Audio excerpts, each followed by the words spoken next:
podcast is a member of WildGamesProductions.com and D20Radio.com.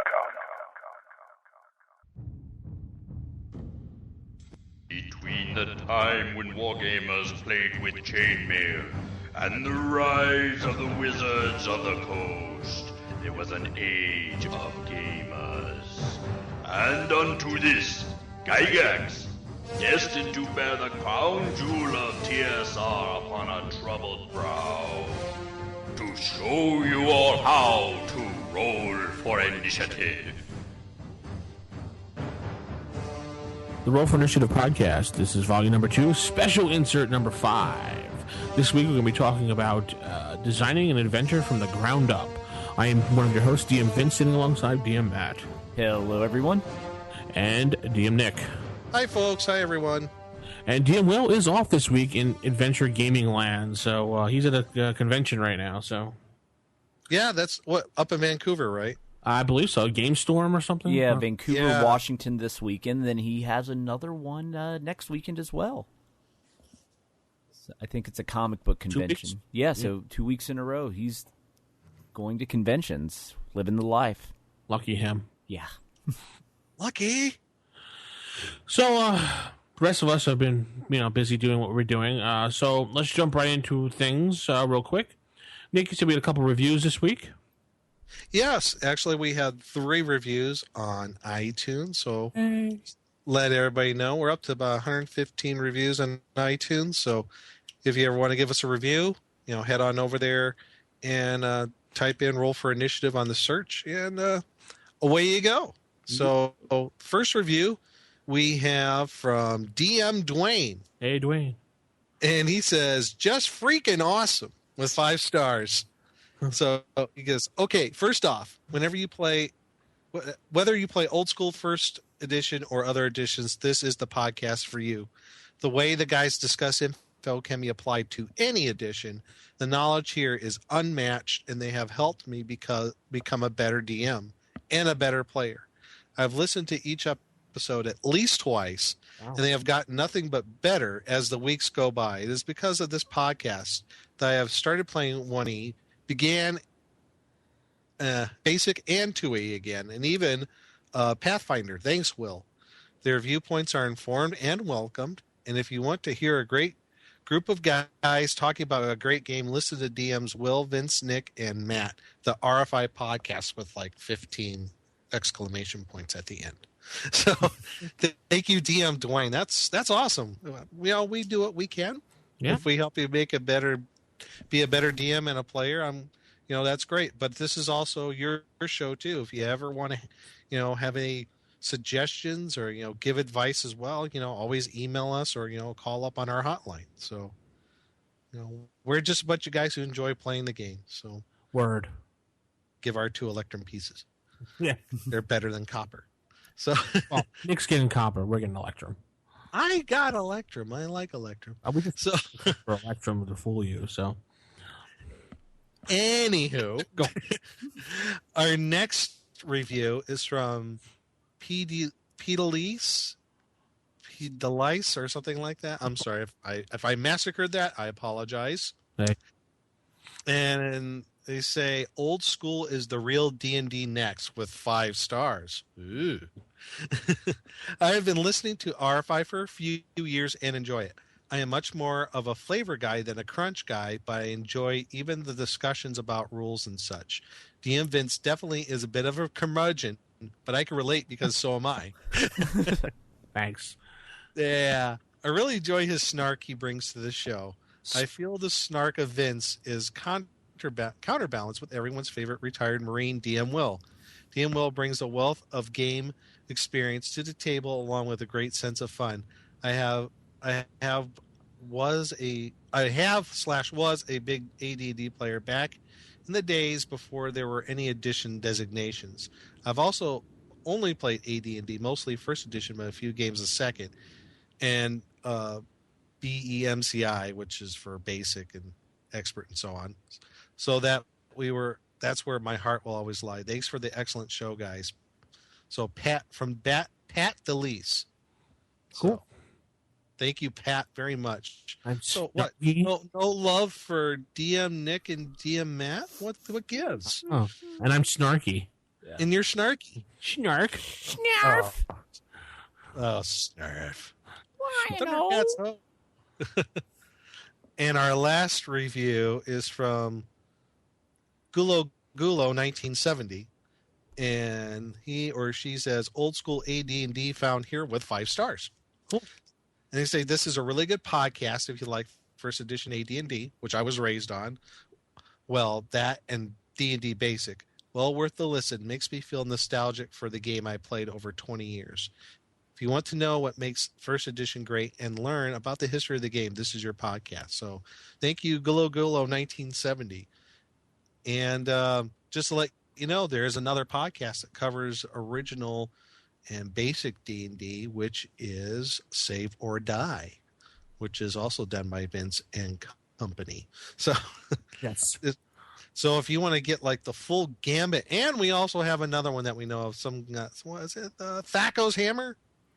Yeah, we cover all the old school D&D from basic all the way up to second edition.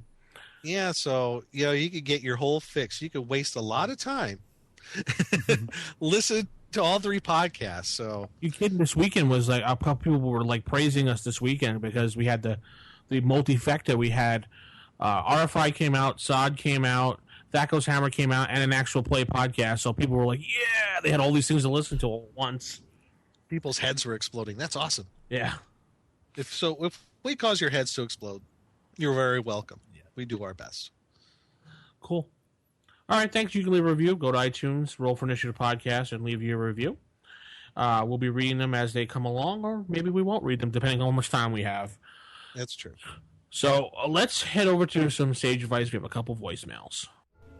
Master! They're at the gates again! Master! It looks like another band of adventurers! Adventurers again? Always the same. Coming to me for sage advice. Sage advice this week.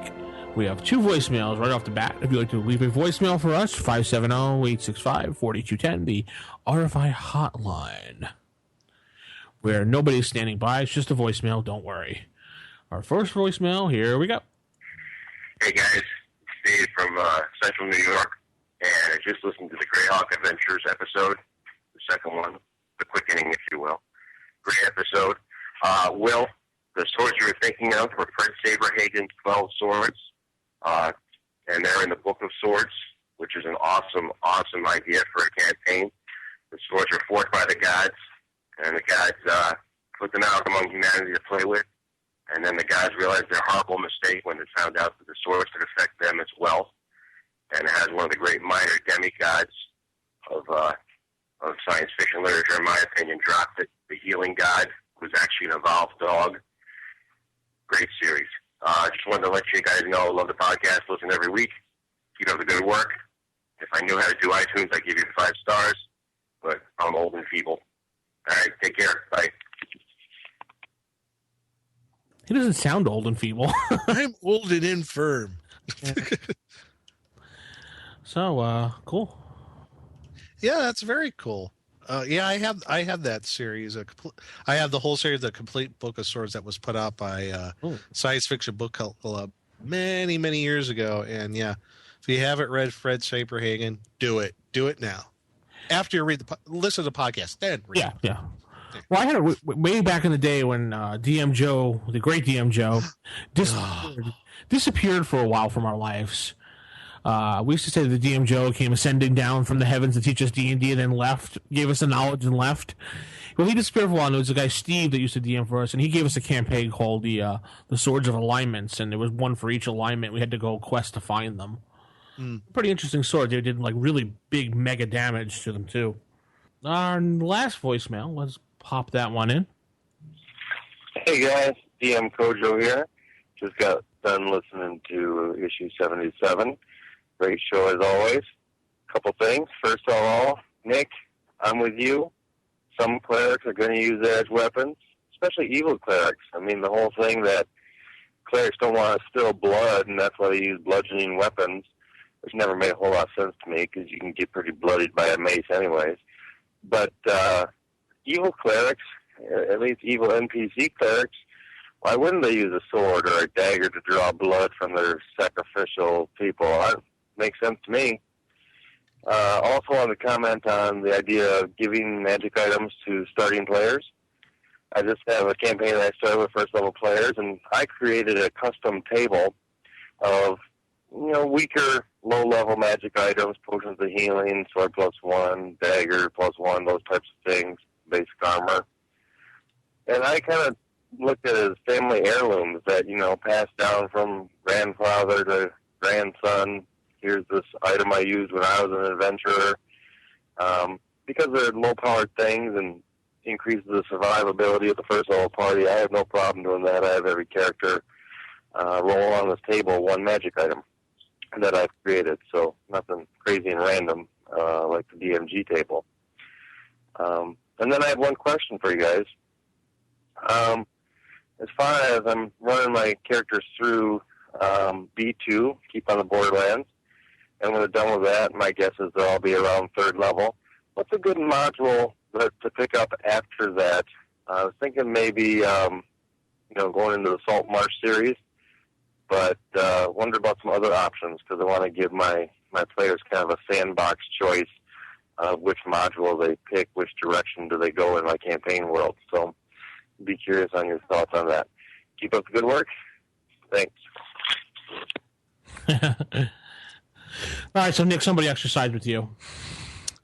That is probably one of the best calls we've ever had. Oh, please. What an intelligent man, I must say. Yeah, like I always say on the cleric thing, it's whatever trips your trigger. It's your game. You do what you feel is best. As far as the other thing is like module, he's going module B2 right now, so they should be roughly around 3rd level, maybe when they're done, 2nd, 3rd level. I would say, plug in the Salt Marsh series. I also recommend Secret of Bone Hill, which is a really good module to use.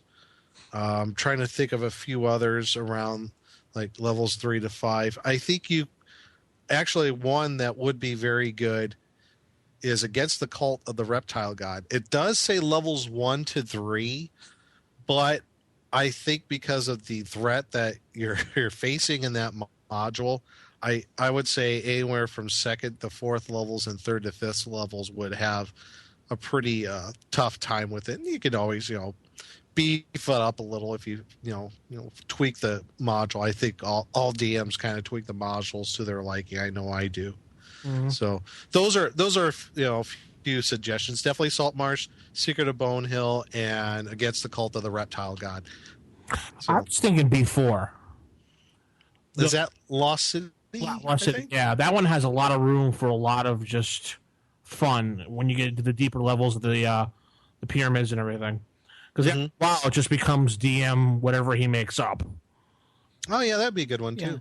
Yeah, why not throw that one in there as well? I mean, right. And you're going big sandbox. There you go. Yeah, and then what you could do is take all those modules, throw them into your world, and see which one the players bite on. So that way, it makes it seem like they had a say in their direction. So you give them what seems like free choice when really you're guiding them. So plop them all in and just see which direction they go and run that one. Cool. Yeah, that's what I kind of do too. I kind of like throw like a whole bunch of them in there, and I just like plant the seeds of the plot seeds out there, where they've been hearing rumors and such in a particular area, and wherever they go, they go. Right. Yeah, because you never know what will catch player characters' attention. Sometimes they'll latch onto really bizarre things or like some throwaway NPC that all of a sudden now you need to actually make into a fairly major character because they really like them. Yeah, for some reason it always I know that's with my group. They always like going off in directions I never anticipate, which is sometimes rather frustrating. Yeah. But hey, if they're having fun, that's cool. Exactly. Oh, okay. I just want to head over to Facebook real quick. We actually with the new Facebook update, you can get messages in a box for the group. And Nick, there's one addressed to you personally. It said it's from Derzorg or AK. Yeah, Derzorg. Yeah, that's Dwarf. My buddy Dwarf. Hey, Dwarf. Diesel Mathis Zerwig. Yes. He says, for Nick, on podcast 24, you walk into a tavern that we did way back when. Nick, how could you forget the broken dartboard in the Hack Journal #1? Oh my God, yes, that's right. Here's a great back in the day when the original Hackmaster was out, the Hack Journal, which was the kind of the you could almost call it the Dragon magazine of the Hackmaster Association. There's a tavern called the Broken Dartboard. And the interesting thing about this tavern is it caters specifically to dwarves, gnomes, and halflings. And if you're not a gnome, dwarf, or halfling, you walk in here, you're going to be in trouble. So it's I'm going to have to dig that up. Maybe I'll post something about it somewhere, and yeah, that's the gist of it. So that's a really cool adventure. And I've been doing active Facebook questioning here on here. We had a poll up the other day. You're about to sit down and play a game. It has started at level 4, and the DM will allow any class from the 1E books, which do you pick? It seems that we had Thief, Ranger, Cleric, Fighter, Barbarian, or Paladin. Everybody, 19 votes or leading. Actually, no, Ranger got the more votes now, it looks like. No, Thief. Thief, 19 votes. Really? Ranger, 18 votes. Cleric 14, Fighter 12, Barbarian 4, Paladin 4. Huh. Yeah. I would be either playing a Ranger or a Cleric. I would have figured that. Yeah. It's like my two favorite classes. Yeah. And then we asked another question just here. You're standing outside the closed dungeon door. It is whatever you are, whatever class you want to be, and your best friend, whatever class again, are standing outside that door. The door is made of solid wood and appears to have a brass ring on it that will help you pull the door open towards you. You listen at the door for a moment and hear some grunting sounds. What do you do? Please describe. Oh, I know I do. I say, Bella. Bella? Don't you remember that from Lord of the Rings? Yeah. How do you say open for Bella? What would you do, Matt? Oh, Never mind. Yes. Well, this is where we start Rainbow Sixing this stuff. What we're going to do is we're going to have one person will be like the magic user, and what we're going to do is have the other person who's the fighter. The fighter. What? There's only 2 of you, just you and your friend. Right. Yes. One fighter, one magic user. Okay. That's it. So the fighter, he'll swing the door open while the magic user goes and lets out a giant color spray, basically the fantasy equivalent of a flashbang. At that point, fighter spins around, goes in with his shield taking up a wall, making up a wall in front of the magic user. Then from there, you have to do a quick threat assessment, and you can either start unleashing the magic missiles from the rear while the fighter holds off any advancing threats. Hopefully the color spray would actually incapacitate enough that you can start rushing in and just lopping off heads. Well, so the top answer with the top number of likes is by Patrick. And it says, like any old school adventure, you kick the door in and slay everything inside before the DM can reveal any character personality or quest info. That's the top answer so far. I could go with that. Yeah. A couple other answers are, let's see here. Make the DM sweat. Quickly open the door and have the illusionist cast color spray. Oh, someone's on Matt's side. Yeah. Charm monster. Someone said grunt even harder. The monster will run away. Cast stinking cloud on the other side of the door and listen as they argue about who farted. Eventually they will run out the door and be ambushed or leave the area. Okay. And finally, Lon writes down, my barbarian friend will be chopping at the door while I wait 20 yards away, arrow knocked. If the big galoot is killed by a trap, I plunder his body and take a quick look in the room. If he breaks through and battle is joined, then I will slip closely in and will place a well-placed opportunity at the opportune moment, will help the situation, and then plunder the room and continue on. So there's some great answers going on there. You should look at some of the answers. You'll probably get a good laugh at some of them. Some I really can't read on the air either. How about we nuke the site from orbit? It's the only way to be sure. Yeah. Still waiting to get to that big 1,000. I wonder if we're going to do it. We will. We will eventually. Slowly but surely.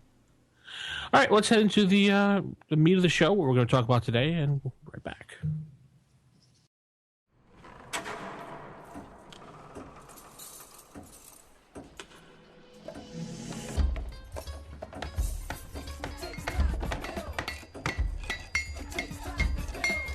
Adventure. Construction.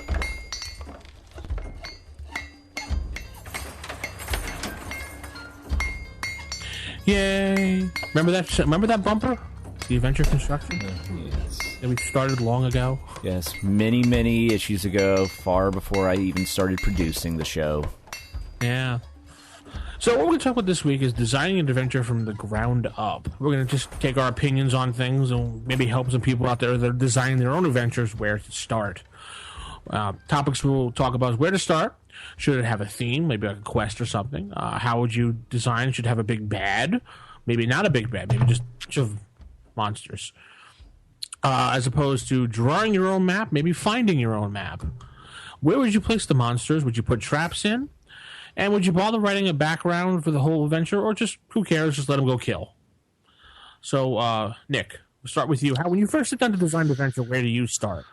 Well, first thing I got to do is take into consideration what levels is it for. Okay. So that I think was probably one of the most important things that you have to look at.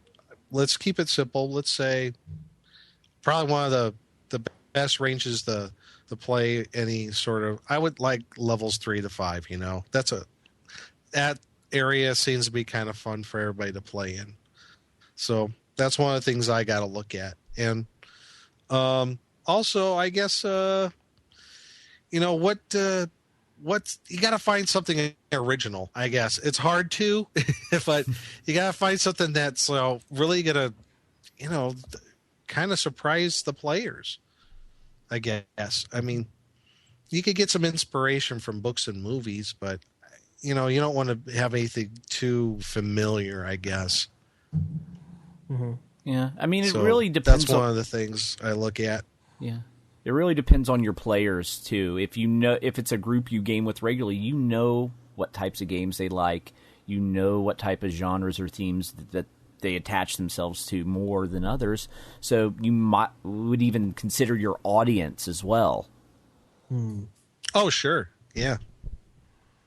I usually when I generally start, and I'll sit down and I'll do things from the backwards up, as opposed to people start from scratch by saying, okay, it's going to be level 1 to 3, this, that. I usually go and look for a map first. Yeah. Oh, okay. Yeah. Okay. Derive your inspiration from there. I find a good map, and I kind of look at the map, and I'll say, well, this looks like a good map in a mine where there's going to be this or that. So we'll get to the map thing in a second, but that's how we would start. Yeah. Now, what about themes? You guys do themes for your campaigns, like a quest for, or find somebody, or rescue somebody? Matt, we'll start with you this time. It just really depends on what's sparking my idea for the adventure. Because usually what I do is I might either say, okay, I want to use this villain or these creatures, or I want the players to do something specific. So, yes, there could be a theme, but the way I run games, while I know what the main purpose is, I really don't lay out a lot of specifics. I kind of play it on the fly week to week as to exactly what's happening. It's like with the Marvel game I ran recently. I started off using an encounter from one of the modules, and I didn't and I knew I wanted to use Hatemonger, and that's it. And then I'm like, as we were playing, I'm like, I'll start throwing in Red Skull. And then probably 3 or 4 sessions in, that's when I decided Hatemonger and Red Skull were going to try to raise Cthulhu. Oh, so it wasn't planned? No, that was entirely on the fly. I just decided midway through the game, this would be fun. So, and a lot of times, I'll even listen to the players start theorizing what they think is going on, and if I hear something good, I'll steal that. So that way they feel smart for figuring it out, and I got a good story idea. So that's not a bad idea. Yeah. What about you, Nick? Well, as far as like a theme, I guess it depends on where they're at in the game world. So one of the things I like to do, I like to make an adventure to where I like to get them out of their comfort zone. I don't like them get too comfortable where they're at. For example, what happened this past time when we were doing my AD&D campaign where they're in Castle Greyhawk, they got teleported to the Isle of Dread. They went from a dungeon and all of a sudden they're in a jungle environment with kind of Lost World kind of thing. So that threw them for a loop, took them out of their comfort zone, and they had to be on their toes. They had to rethink some things. So those are some of the things I like to do. I like to have, and I don't do it all the time, because if you do weird, unusual things all the time, then it's not so weird and unusual. It's not, like the saying says, if everybody's special, then no one's special, And I like to, just kind of every so often just throw a little bit curveball here and then. So one of the things I like to toy with is like environments. Like I talked about with a jungle environment, if we're talking outdoor kind of adventure. One of the things I like to do is I want to try to do something kind of like in snow, tundra, an Arctic environment would be really interesting to do. I think that's one that hasn't been done often, besides, Module G2 with the Frost Giants. Mm-hmm. But, those are some of the things I like to do. Kind of unusual environments. It's one of those things I like to toy with. I generally, as you know from my actual play podcast, I like to add a theme to it. I always like adding themes to it, like the quest for, or sure, the legend of. I don't know. I like to have that one big, hook for people to get into, because then I can give extra experience for that if they complete it. Mm-hmm. So I like okay, they're going to have to rescue this guy, or they're going to have to find this sword or this book, and then you can have little mini quests in the middle there. So. Oh, sure, yeah. I mean, that's one. I always like to do a theme too. I mean, part of it is the environment, but also a theme. What's the driving force behind the whole thing? One of the things I like to do is, I guess it kind of goes getting away from the comfort zone. I don't like doing rescuing the princess or anything like that. That seems so contrived. I like kind of dark, disturbing stuff. Maybe it's because of my love of the other game, Call of Cthulhu. Yeah. But I like to add elements of horror and real weird, disturbing stuff in my game, like some like dark cults that are worshiping demons or devils or something like that. So maybe design a dungeon where it's occupied by some cult of Demogorgon or something like that, and they're not just they're kidnapping children, and you have to find out who's kidnapping the children. So something like that, I like doing stuff like that. That I think it has some serious. It puts some serious quandaries on their morality. Mm-hmm. So sometimes I like to play around with that, every so often. I mean, you probably I'm sorry. I don't do it all the time, but sometimes the guys just like to go in there and hack and kill things and take their stuff and get the experience points, and that's cool too. But I like to mix it up. I like to do a little bit of everything, I guess. So you probably enjoy Lamentations of the Flame Princess then. I've seen it, I've heard about it, and you know what? It hasn't really tripped my trigger yet. Well, so you describe is everything that's pretty much in there. Oh, well, then I better check it out. Yeah. You might really enjoy it. Yeah, I'll have to check that out then. Yeah. My games and my group, we tend to go more towards the comedy. We're kind of hard to pull off any real serious hardcore role-playing because we'll just end up making too many wacky comments and just silly in-jokes. And so in a lot of ways, we end up doing slapstick a lot. We do that too. Don't get me wrong. Okay. That happens in my group too. A lot. Yes. Yes. It's like right now We use miniatures just to represent our characters and what we see, even if we're not actually pulling out the map grids and measuring off distances for combat. But we use figures, and a lot of times we recycle the figures. So now we're like, you may remember me from such role-playing games as Marvel Superheroes Photographer or Barwinch Number 2. So at which point it just becomes impossible to pull off anything really horrific or serious with my group. But it doesn't mean we couldn't do a horror game. It's just going to be a very lighthearted one. Oh, yeah. I mean, yeah, I think for the most part, our group is pretty lighthearted too. I mean, but I like to throw in like certain elements of horror and just shock. It's just every so often. But I mean, I think our groups are very similar. I think most groups are like that too. Tend to be kind of tongue in cheek, and they don't take it all too seriously for the most part. Just sit around and have a good time. Yeah, exactly. Okay, cool. So big bad, you guys design your big bads, or you just kind of go on the fly until it's time for a big bad, or pre-generate the big bad? I know I'll start this time. I generally will make the big bad as part of the theme of the adventure most of the time, or I'll pre-draw it up ahead of time. I'll have an idea what his temperament's going to be, what he's going to look like, what he's going to act like, how long is he going to stay alive, how much is he going to annoy the party, is he going to come back, is he going to die and then come back? I usually have all those things written out. What about you, Matt? Yeah, I usually will pre-plan out my big bad as well. The main planning I do is for the final, the end. How will this game end? It's the in-between stuff I play more loose and by ear. I have a general idea where I think the players will go. Doesn't mean they are, though.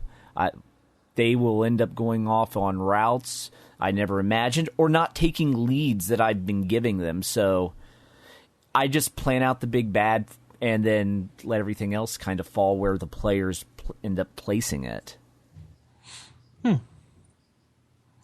Interesting. Yeah. Nick? I think I almost did the same thing when it comes to the big bad nasty at the end. At the end, how he's going to be at the end, I have a pretty good idea of what he's going to do, or he, she, it, whatever it may be. I have some general guidelines. I have an idea of okay, he might cast the spell if it's like a wizard or something like that, and then he'll do this. But all the middle stuff, like Matt was saying, I tend to run it kind of loosey goosey. I tend to throw the minions out there, try not to reveal who the big baddie is too soon. So in that case, yeah, I tend to run it kind of loose when it leads up to, here comes the big bad. So, right. Okay. Yeah, it's like you may have specific things during the middle you'd like them to do, but you don't have a specific point in time where it has to be done. So that way I'm like, I really think the players doing this or seeing this place will be cool. Whether they do it in session 3 or session 8 doesn't really matter. I'll work it in when it feels appropriate. Yeah, and obviously if you put your big bad one place and the players find the area where he is, you just move them. Right. Yeah. Right. Because that's one of the beauties of being a DM, because the players don't know if you're right or wrong. Yeah, exactly. Yeah. So what do we have next here? Let's see. Drawing up a map or picking one out. I generally will go online and find a map because I suck at drawing. So, okay, well, at least you're honest. Yeah. Yeah. I'll go. There's a cartography site for campaign cartography, the software, and if you go to their website and their forums, there is tons and tons of land maps and dungeons and houses and layouts and this and that people have done that are showing off. I mean, as long as you don't publish it, you could steal it for your adventure and use it. Right. That's what it's there for. Yeah. Yeah, I'm kind of the same way. I'm kind of lazy when it comes to that stuff. Yeah. I don't think it's being lazy, though, Nick. Yeah. Oh, I don't think it is either. But I think going to with the idea is that there's so much out there as far as material that you can use that other people have done and they're sharing it, why not use it? Chances are you're going to find a map that's going to suit your taste. Right. It's like I'll blatantly steal from modules. Just I like this layout from this module, so I take that. Or I like this map from another module, and I'll pull from like 3 or 4 different modules to craft my adventure. And the players will never know because it's in my world. I call everything, I give it all different names. So even if they would know if I say, okay, we're playing B2, and they know the layout of all the caves. If I call it, if they don't think they're playing B2 and I call this the Cave of Happy Fun Times, they're not going to know the lave. Oh, yeah, there's no way that anything bad's going to happen there. Oh, no, it's just like that Tomb of Honor. Oh, yeah, nothing bad happens there. Tomb of Honor? Yes. The Temple of Happiness. Exactly. Temple of Happiness. Temple of Sugar Plum Fairies. There you go. Oh, yeah. But you could take the time using Campaign Cartographer and actually design your own map, or just sit down with a piece of graph paper and a pencil and let your little heart go content. It's a lot harder that way, though. Yeah. It can be. Yeah. But if you have a specific idea that you need your dungeon, you need this building or this area to have specific features, that's the easiest way to actually have that happen, as opposed to spending hours trotting online to find that perfect map that has the mesa next to the swamp and a volcano. So, but I have to say there's something have to be said about taking that pad of graph paper and a pencil and drawing out yourself. Oh yeah. I don't know. I just maybe I'm waxing nostalgically, but it kind of reminds you, this is kind of where it all started, and there's some fun that could come out of it, and boy, you really use your imagination there too. Oh yeah, it's like if I need a dungeon, oftentimes what I'll do is I'll take the random dungeon generator out of the DMG and just roll out the layout. I don't actually have to fill it with encounters or anything, but I'll just roll out the dungeon, all the corridors and the rooms, and just kind of see what I get. Especially if I'm just kind of brainstorming for ideas for a campaign. So I'll just start randomly rolling and like, okay, a room goes here, now we have this.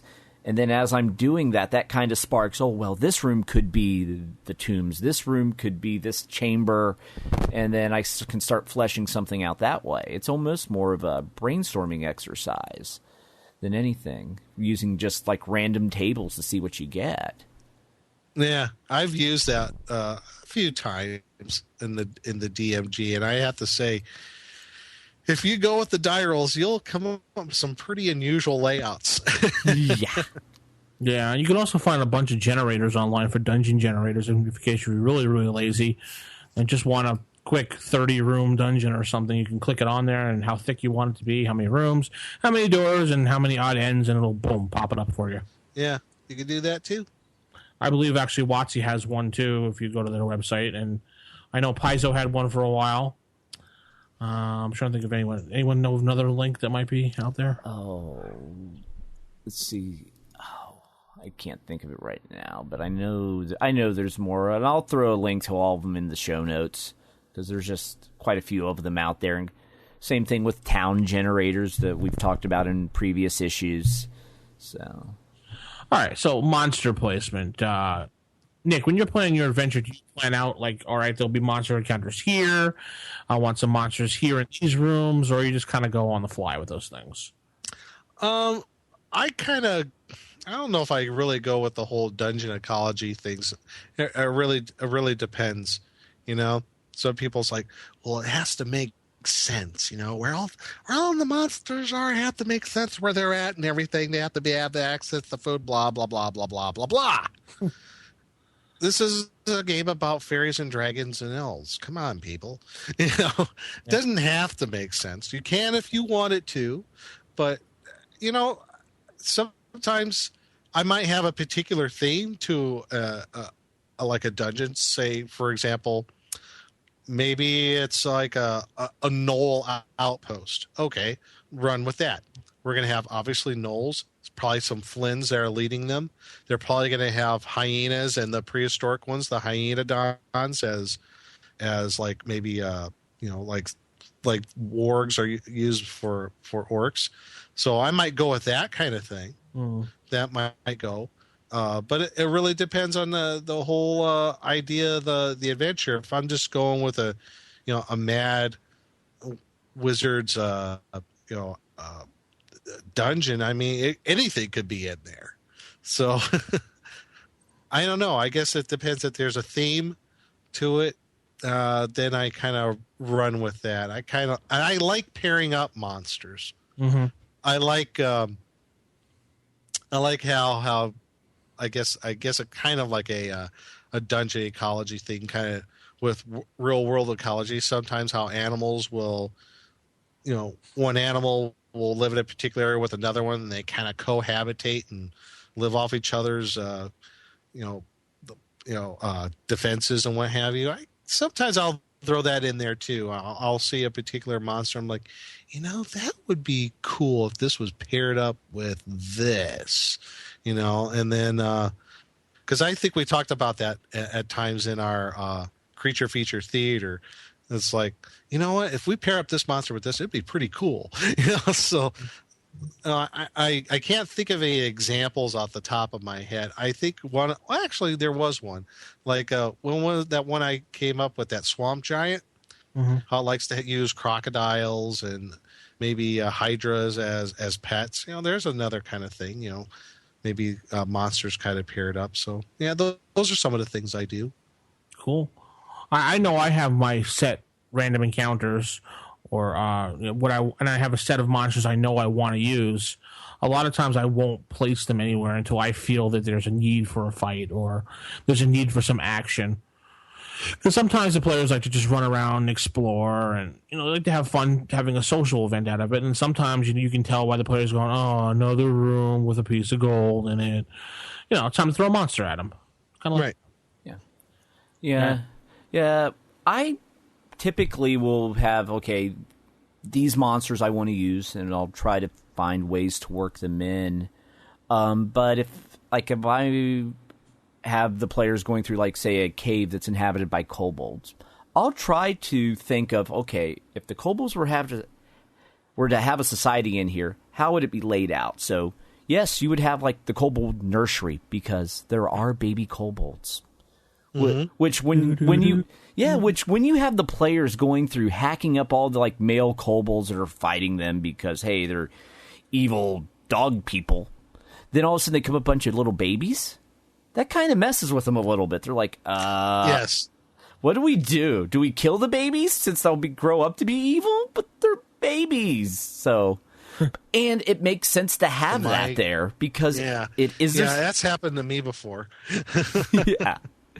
I think it was in the against the Giants when they go into the Hill Giants, there was it might have been the Hackmaster version, which is still pretty fun. Mm-hmm. They went into the Hill Giant nursery, and I remember the guy who was playing a knight. He's like, "We're not going to kill them. They're just young."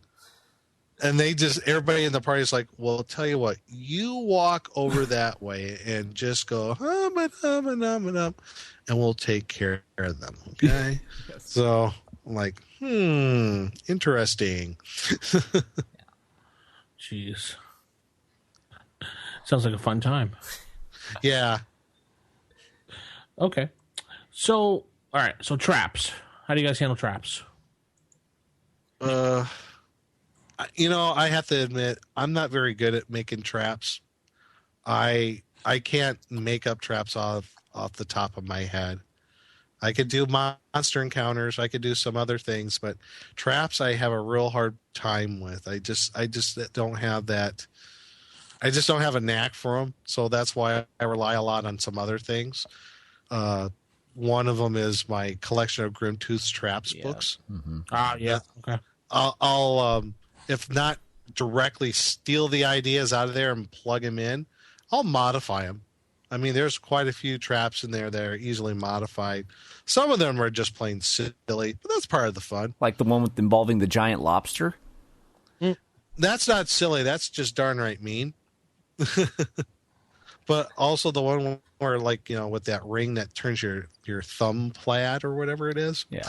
But yeah, I'll borrow trap ideas from other areas. I think there might be some like random trap generator kind of programs out there too that you can use for your dungeons, or it's might be part of the dungeon thing if you find them out there. Some random dungeon generators. Usually you can plug in, how many traps you want, and it'll make up the traps for you. So yeah, that's how I do it. I generally steal the ideas. I'm the same way. I blatantly will steal trap ideas. That, like Nick, I just don't really have that knack for like coming up with these elaborate Rube Goldberg-esque traps. I would much rather just steal from Grimtooth. If you haven't read those books, get them. They're actually re-releasing them, digitally remastered, all that on DriveThruRPG right now. Well worth picking up, and you'll just flip through it, and you'll just come up with so many ideas on how to use these in your game. I mean, it's well worth it. It's like I have the first Grimtooth traps, and I just went through. I'm like, I want to use this. I want to use this. I want to use this. And then I'm like, I know. Maybe I can just throw them all, and that's the entire adventure. Oh, wait. I just made Tomb of Horrors. Never mind. Sounds like fun. Yeah.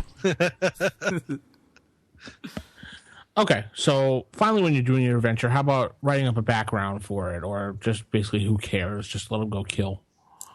Nick, what do you do? Again, I think it just depends on like the whole idea, the theme of it. I guess even with just a standard dungeon crawl, there has to be a reason why it got there and how it got there. Yeah. So, you could make the background, I guess, as simple or as elaborate as you want it to be. Right. So I guess that's where I kind of stand on that. Right. Yeah, it's like if you're doing a dungeon crawl, someone took the time to build the dungeon. It just didn't magically appear. It's not like a cave. Caves happen naturally and things go in it. But a dungeon, someone took the time to build. Who is that person? Why does that dungeon even exist? I mean, it doesn't even have to be a fully detailed back history of the dungeon for going on thousands of years, but just, this wizard needed a place to hide his stuff. It could be as simple as that. And now the players are trying to get his stuff. But just a little bit of backstory can go a long way. Then the players will start filling in things on their own as they start exploring it. They'll find, like, this is here, so this must mean, and just steal from your players during the game. They will flesh out things for you more often than not. Yeah, I usually write up the background, or at least the way things are going to be and how the society is going to act towards the players. But when I was doing the Book of Sorrows, one of the players pointed out that, why are all the NPCs just a-holes to us? It so happened that throughout all the places they were, that the players were just not liked. And every NPC was just a big butthead to them, so... It just happens, Yeah, you have fun. So writing it up, a background, is a good idea, especially if players appreciate it. Me being heavily involved with Vampire the Masquerade and things like that in the past, I got to appreciate writing up a story as opposed to just letting the players go out and wreak havoc on things. So sometimes I do appreciate it. Yeah, it's like one time I had a character for a Star Wars game I was running give me an 8-page backstory on them. At which point I read that and I'm like, I saw things in their backstory. I'm like, I could actually turn an entire campaign out of the backstory of that character. And that's actually because we just decided we want to play Star Wars, but I didn't really know what to do with it because unfortunately my players knew more about the Star Wars universe than I did. Well, one of them in particular. So it's like, okay, I'm going to have continuity issues. Yeah. So when they gave me 8 pages of backstory, I'm like, if I just play off this, I can avoid a lot of those continuity issues I may have otherwise if I just throw them into the Star Wars universe. So I took that and just ran with it. So sometimes you could even just say, hey, make up some characters and have them develop their characters without even having a story in mind, and you build the story out of the characters as opposed to making a story then having characters fit into the story. I think there are quite a few DMs who do that sort of thing, where they'll say, you know what, okay, go ahead, create your characters, and you know what, give a few paragraphs maybe about your character. Now, however long you want. Maybe it's just a few sentences. Yeah. Maybe you got a whole page, but develop a character background and let me take a look at it. And I'm thinking about doing that next time, is after everybody does their character backgrounds, look at them and say, hey, you know what? There's some good adventure seeds here. Definitely. Not a bit. I know if you go to our forums, osrgaming.org/forums, Full On Gamer put a bunch of custom modules from using B1, B2, and Ravenloft and made them into Star Wars adventures.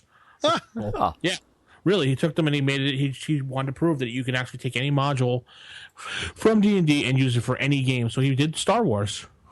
Interesting. Cool. Yeah, take a look at them. Really good ideas and downloads. It's right in our download library section. Oh, I have to take a look at that. Yeah, it's fun. And plus, I also found having them create their characters ahead of time before you have an adventure lets you work out ways they actually know each other and are going to cooperate. Because in that Star Wars campaign, while I had them create their characters in their backstories, I didn't work out how they would all know each other. So in my first section, they started shooting at each other.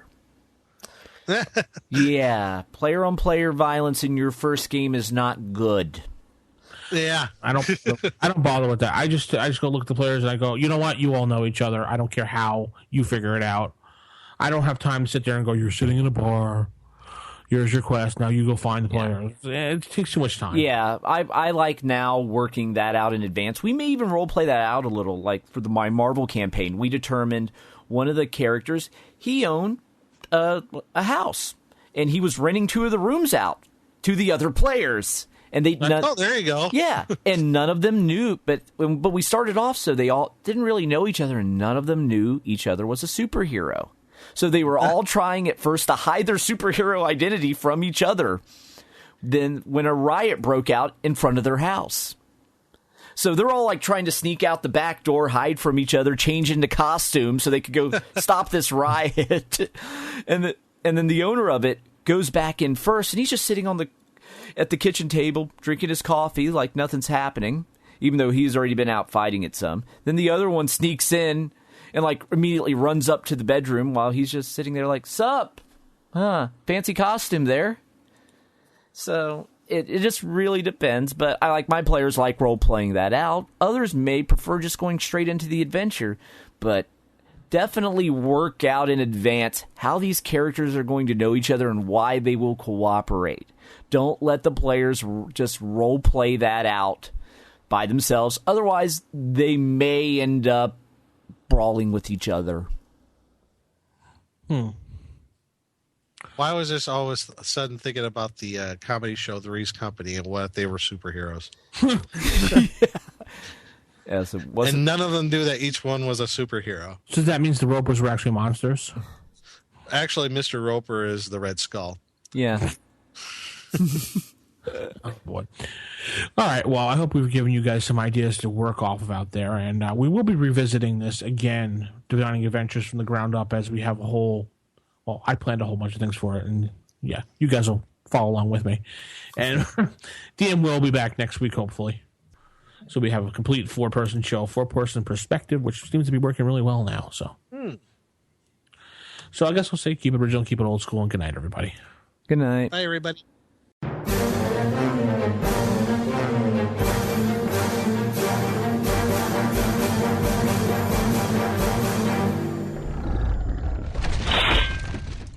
Roll for initiative.